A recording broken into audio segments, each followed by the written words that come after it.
समाजवाद की बात मुलायम सिंह जी कर रहे हैं? किस संविधान की बात कर रहे हैं? ये समाजवाद है? स्वयं राष्ट्रीय अध्यक्ष हैं, इनके 2 भाई महासचिव हैं, इनका पुत्र प्रदेश अध्यक्ष है। कौन से समाजवाद की बात करते हैं? परिवारवाद की बात करते हैं। बेवकूफ बना रहे देश को।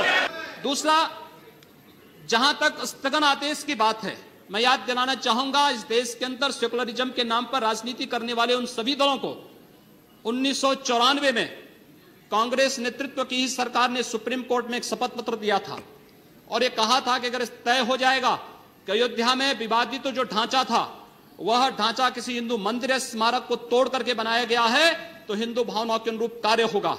आखिर यह साबित हो चुका है।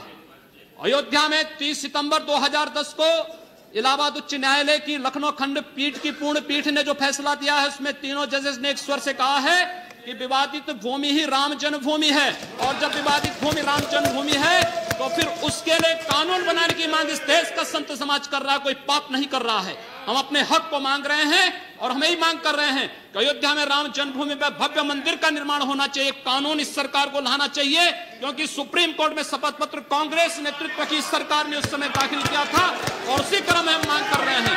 और संतों को उनके हकों से वंचित किया जा रहा है, उनके धार्मिक यात्रा को प्रतिबंधित किया जा रहा है, उन्हें अपमानित किया जा रहा है। और किस समाजवाद की बात मुलायम सिंह जी कर रहे हैं?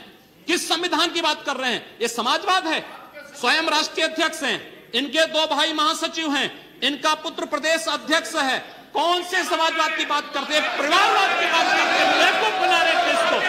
वे केवल देश को बेवकूफ बनाने का कार्य कर रहे हैं और बेवकूफ बना करके समाजवाद के नाम पर समाज को बेवकूफ बना करके सेकुलरिज्म की धज्जियां उड़ा रहे हैं। 30 दंगे उत्तर प्रदेश के अंदर हो चुके हैं। मोदिया 1 वर्ष में 30 बड़े-बड़े दंगे, हर दंगे में हिंदू प्रताड़ित हुआ है, हिंदू जेल में बंद हुआ है। और ये सरकार परंपरा की बात करती है। किस परंपरा की बात इस सरकार कर रही है? कि आतंकवादियों के खिलाफ दायर मुकदमों को वापस लेना कौन सी परंपरा का हिस्सा है? ये सरकार उत्तर प्रदेश के अंदर जिस प्रकार से सरकारी जमीनों को कब्रिस्तान के नाम पर आवंटित कर रहा है, कौन सी परंपरा का हिस्सा है? जिस प्रकार से वहां के गरीबों, वहां के पिछड़ी जाति, वहां के अनुसूचित जाति के हकों पर डकैती डला करके ये सरकार जिस प्रकार से जंगल राज कायम की उत्तर प्रदेश के अंदर, आखिर वो किस परंपरा का हिस्सा है? और इसीलिए मैं आज के इस माध्यम से आपसे अनुरोध करना चाहूंगा, उत्तर प्रदेश सरकार ने उत्तर प्रदेश के अंदर हमारी धार्मिक भावनाओं का अपमान किया है, संतों को अपमानित किया है।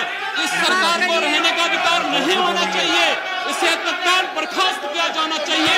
आपसे मैं ये अनुरोध करूंगा कि भारत सरकार से मैं ये मांग करूंगा, ये सरकार लड़ाने का कार्य कर रही है, यह केवल मुस्लिम जिहादी आतंकवाद को प्रश्रय दे करके हिंदुओं को अपमानित करके संतों का अपमान करना चाहती है। और इसीलिए 84 कोसी परिक्रमा को इसने रोका है। मोदिया, जितनी फोर्स वहां लगाई गई उसका दशांश भी मोदिया उसका केवल दशांश भी केवल सुरक्षा के लिए देखी। 200-250 संत अपनी धार्मिक यात्रा को शांतिपूर्ण ढंग से निकालते।